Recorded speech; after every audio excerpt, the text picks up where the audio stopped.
High everyone, welcome back to my Rathyatra mini blog part 2।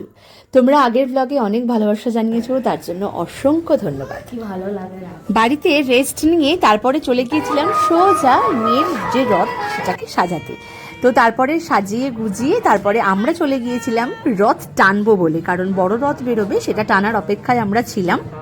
আর জানো তো, সত্যি কথা বলতে ম্যাজিকের মতো কিন্তু বৃষ্টিটা কাজ করেছে। তার কারণ হচ্ছে জগন্নাথ যখন বেরিয়েছিল তখন কিন্তু কোনো বৃষ্টি ছিল না।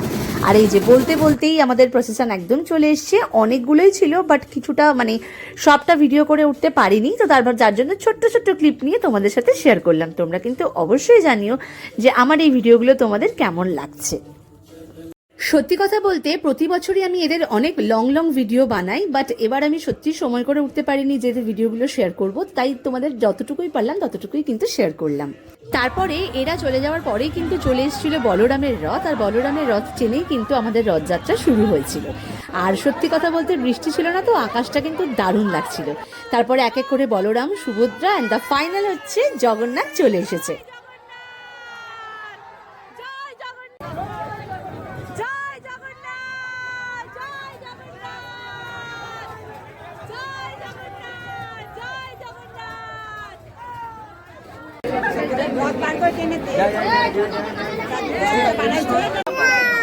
জয় জগন্নাথ।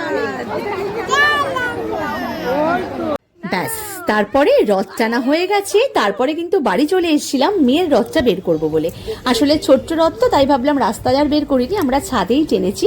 আর তারপরে সর্বশেষে আমার মামা শ্বশুর মশাই যে রথটা তিনি নিজের হাতে বানিয়ে দিয়েছিলেন, সেই রথটাই আমরা প্রতি বছরের মতোই বের করি।